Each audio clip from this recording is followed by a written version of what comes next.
Ada 3 pendeta Yahudi mendatangi Khalifah Umar bin Khattab. Mereka berkata, "Wahai Amirul Mukminin, kami bertiga akan menanyakan beberapa hal kepada Anda. Jika Anda dapat menjawab pertanyaan kami, maka kami bertiga akan masuk Islam. Tetapi jika kau tidak dapat menjawab, itu berarti Islam bukan agama yang benar.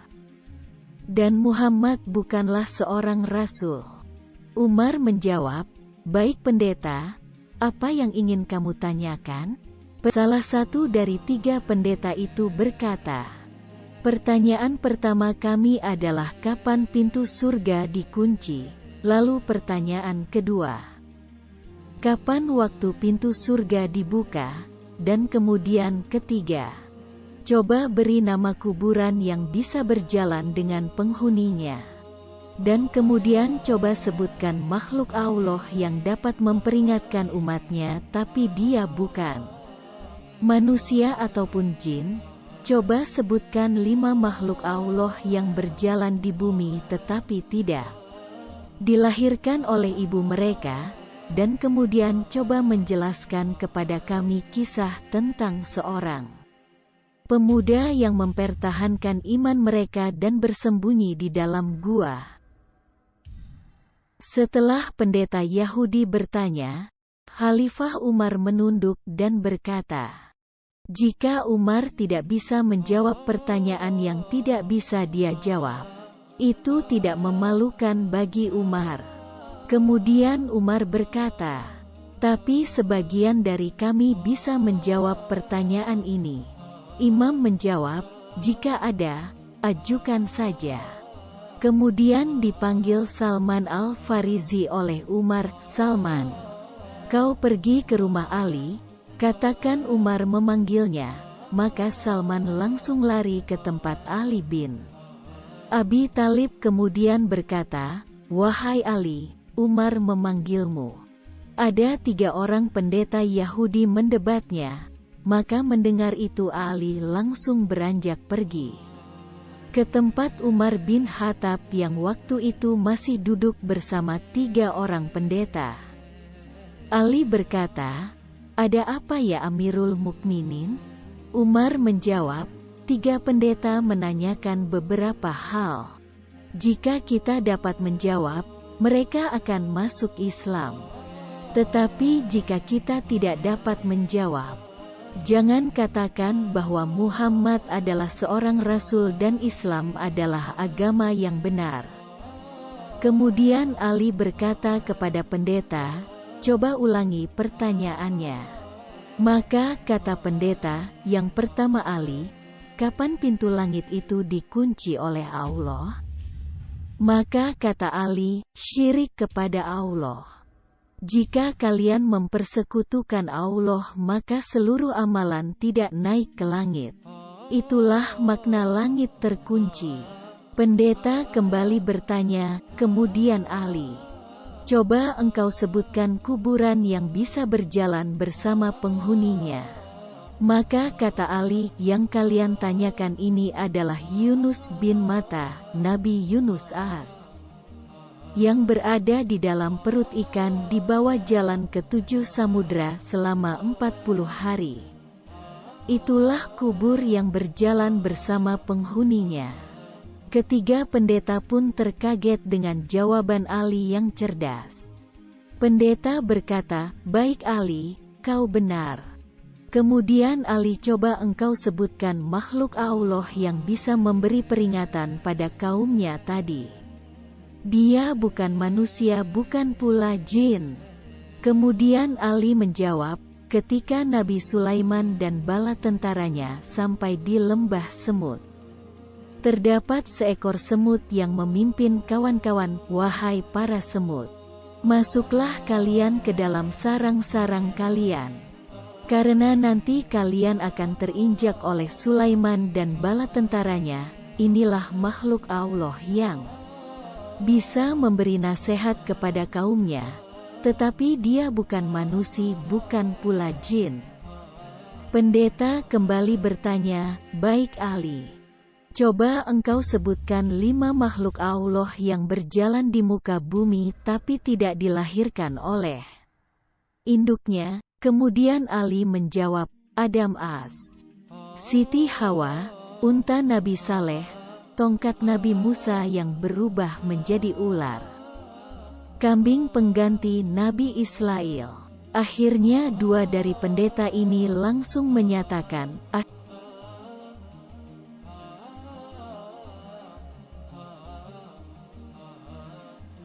Namun pendeta yang satu berkata, tunggu Ali. 2 kawanku memang sudah terpengaruh oleh jawabanmu Ali. Tapi masih ada satu lagi yang belum terjawab. Coba engkau ceritakan kisah pemuda yang bersembunyi di dalam gua untuk mempertahankan imannya. Ali menjawab, baik, akan aku terangkan seperti apa yang ada dalam Al-Quran. Pendeta menyela, kalau dari Al-Quran kami sudah dengar. Kami ingin engkau detail menerangkannya seperti yang disampaikan Rasulullah kepadamu. Maka kata Ali, kalau begitu benarkan duduk kalian. Silahkan, dari mana kalian ingin menanyakan? Pendeta bertanya, di mana peristiwa itu terjadi? Maka kata Ali, di kota Efesus. Pendeta berkata, silahkan lanjutkan Ali. Ali melanjutkan, jadi dulunya kota Efesus ini dikuasai oleh raja yang sangat baik. Ketika raja ini meninggal, Raja Dikianius yang menguasai Roma mendengar bahwa Raja Efesus ini meninggal, maka mereka pun menyerang kota Efesus dan mereka kuasai. Kemudian kata Ali, Dikianius membangun istana besar. Pendeta menyela, tunggu dulu Ali. Berapa panjang dan lebar istana yang dibangun Raja Dikianius? Maka kata Ali, panjang 1 farsah dan lebar 1 farsah. 1 farsah 5.541 meter. Pendeta berkata, baik Ali, teruskan. Ali berkata, kemudian Dikianius ini memiliki menteri-menteri dan 6 penasehat pemuda-pemuda cerdas yang memutuskan setiap permasalahan. Pendeta bertanya, siapa nama ke-6 pemuda itu? Maka Ali menjawab, Tamliha, Miksalmina, Mihaslimina, Martelius, Kalitius dan Sidalius. Kemudian ditanya oleh pendeta, seluas itu istana yang dibangun oleh Dikianius. Bagaimana cara dia mengharumkan istananya? Maka kata Ali, setiap pagi ada yang membawa parfum di dalam ember besar. Kemudian ada satu yang membawa seekor burung. Ketika burung ini diberi isyarat, maka burung ini menyelupkan kedua sayapnya dan mengibaskannya ke seluruh ruangan istana. Kemudian kata Ali, ketika Dikianius 30 tahun berkuasa tidak pernah sakit. Disitulah dia bertanya kepada para menterinya, kalian apakah pernah melihat aku sakit? Mereka berkata, tidak pernah Raja. Karena dia tidak pernah sakit, maka dia menganggap dirinya adalah Tuhan, dan menyuruh semua menterinya termasuk rakyatnya untuk menyembah dirinya, dan siapa yang menyembahnya akan diberi kemewahan dan kekayaan. Begitu diberi kekayaan, maka rakyat rela menyembah Dikianius. Namun ke-6 pemuda akhirnya berumpul di rumah Tamlika. Tamlika berkata, Dikianius mengaku dirinya Tuhan. Tapi jika dirinya Tuhan, mengapa harus kita yang memutuskan setiap permasalahan? Menurutku dia bukan Tuhan. Justru kita harus berpikir, langit tanpa tiang bagaimana bisa tegak? Pasti ada yang menciptakan, hujan turun, bintang bercahaya.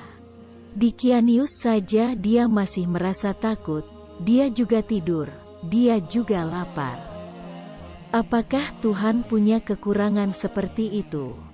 Kemudian Tamlika bertanya kepada para sahabatnya, kalian rela tidak tinggalkan kekayaan, jabatan, fasilitas ini kita lari dari sini, kalau melawan tidak mungkin bisa. Kita lari dari sini untuk mencari Tuhannya langit dan bumi ini. Apakah kalian rela untuk miskin bersamaku? Mereka menjawab, kami rela Tamlika. Akhirnya mereka pergi berenam diam-diam dan semua harta ditinggalkan. Mereka sempat menjual kurma sebanyak 3 dirham. Cukup jauh mereka berjalan sampai bertemu dengan seorang penggembala yang memiliki seekor anjing. Pendeta bertanya kepada Ali, siapa nama anjing itu? Ali menjawab, namanya Kitmir. Kemudian penggembala ini berkata, Tuan-tuan, dari wajah tuan-tuan aku yakin tuan-tuan ini bukan orang miskin, pasti dari bangsawan. Kemudian Tamlika menjawab, betul, kami ini 6 penasihat Dikianius. Dia mengaku dirinya Tuhan dan kami tidak mengakuinya, makanya kami meninggalkan kerajaan. Kami tinggalkan harta dan jabatan kami. Karena tidak pernah kami berjalan seperti ini, lihat kaki pun sudah luka-luka. Penggembala berkata, tenang tuan-tuan, aku mengetahui tempat persembunyian yang baik. Izinkan aku beserta kalian, dikembalikanlah gembalaannya kepada tuannya. Maka dia dan anjingnya ikutlah pemuda-pemuda kepercayaan raja tadi. Pendeta kemudian bertanya kepada Ali, kemana kemudian mereka dibawa Ali? Dijawab oleh Ali, ke Bukit Naglus yang di bawahnya ada gua yang namanya Kemar. Maka begitu mereka mau masuk gua tersebut, sempat mereka mandi di air terjun yang berada tepat di mulut gua. Kemudian masuk ke dalam, mereka duduk terdiam sampai tertidur hingga terang hari. Salah satu dari mereka berkata, hari sudah pagi, kita lapar, siapa yang akan mencari makanan? Makanan hanya ada di tempat kerajaan yang berarti sangat jauh, siapa yang mau pergi? Karena Tamlika ketua rombongan, Tamlika menjawab, biar aku yang ke sana. Salah satu pemuda berkata, hati-hati Tamlika, jangan sampai kau tertangkap oleh Dikianius. Ketika sampai di mulut gua, Tamlika terkejut karena air terjunnya sudah tidak ada. Terus dia bawa uang 3 dirham, berjalan terus hingga sampai di gerbang kota. Dia terheran sambil berkata, kenapa berbeda betul kota ini? Apa aku salah masuk? Akhirnya masuk dia di tempat orang menjual roti. Tamlika bertanya, berapa harga roti? Penjual menjawab, 1 dirham. Tamlika berikan uang dirhamnya. Begitu dia memberikan uang dirhamnya, langsung ditahan tangannya oleh penjual roti itu sambil berkata, kau menemukan barang kuno ya? Tamlika menjawab, tidak. Itu uang biasa. Itu uang aku hasil dari menjual kurma. Penjual roti menyahut, jangan bohong. Raja Abdurrahman hanya mengambil 1/5 dari barang kuno yang ditemukan. Tamlika terkejut karena mengetahui nama rajanya berbeda sambil berkata, bukankah raja di sini Dikianius? Penjual roti pun juga terkejut dan berkata, oh, kamu telah menyebutkan nama raja zolim yang telah mati ratusan tahun yang lalu. Tamlika semakin kacau karena mendengar hal itu. Penjual roti memaksa Tamlika untuk menghadap raja dan Tamlika pun setuju. Begitu sampai di kerajaan, alangkah terkejutnya Tamlika, ternyata rajanya memang bukan Dikianius. Penjual roti berkata, raja, ini ada orang membeli roti kepadaku dengan menggunakan uang kuno. Oleh karena itu aku bawa dia kemari. Tamlika menyangkalnya dengan berkata, Tapi ini uangku kemarin Raja, bukan uang kuno. Raja pun berkata, sudahlah, kami hanya mengambil 1/5 dari barang kuno yang ditemukan. Tamlika kembali menyangkalnya, tidak Raja, ini uang baru kemarin. Raja berkata, sudahlah. Jangan berkelit. Tamlika mengatakan bahwa dia tinggal di kerajaan ini dan menyebutkan nama-nama orang yang Tamlika kenal. Namun Raja berkata, sepertinya pikiranmu mulai terganggu. Nama-nama yang kau sebutkan itu nama-nama yang sudah lama mati. Tamlika terus mengatakan bahwa dia tinggal di kerajaan ini. Dan dia masih ingat di mana rumahnya. Raja berkata kepada tentaranya, iringi dia. Kemana dia menunjukkan rumahnya, diiringilah oleh para tentara.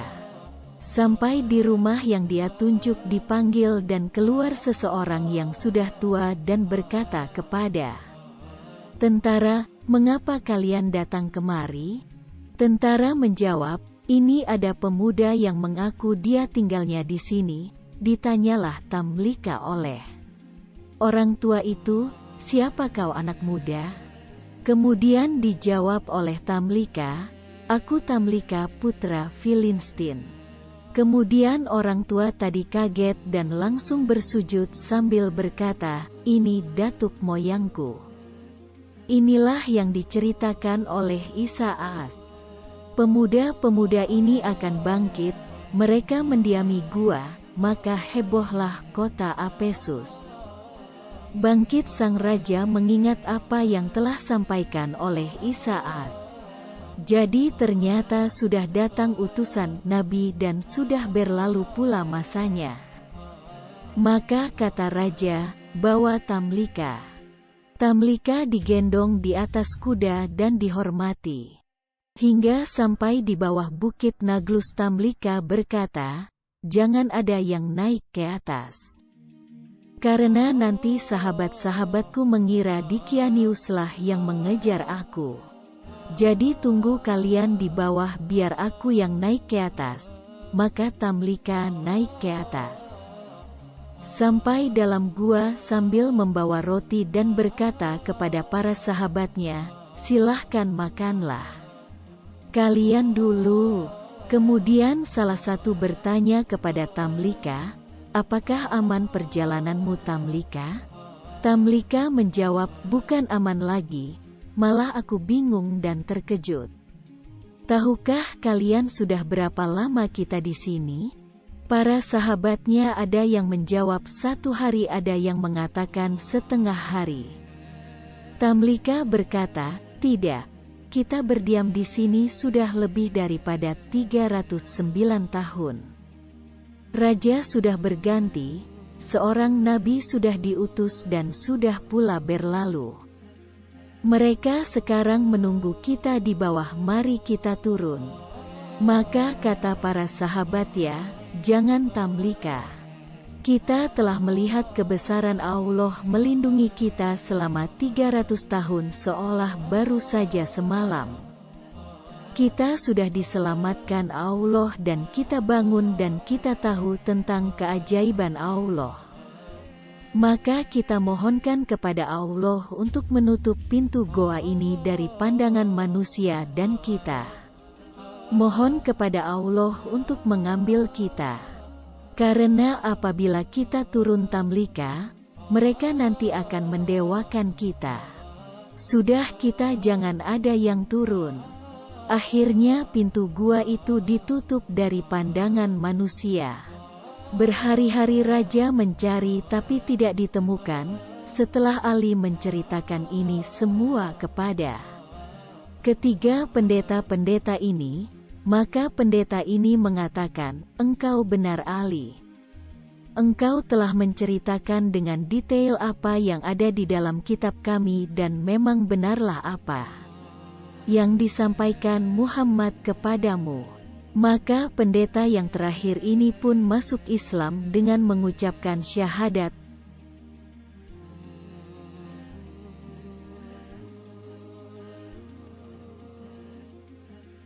Demikianlah cerita tentang para penghuni gua, Ashabul Kahfi. Dikutip dari kitab Qisyasul Anbiya yang tercantum dalam kitab Fada, Ilul Hamsah Minas. Sihahis Sitah, Jilid 2, Hal 261, tulisan As-Sayyid Murtada Al-Husaini Al-Farus A'abaat. Terima kasih telah menonton video ini dan tunggu video selanjutnya. Jangan lupa like, share dan subscribe.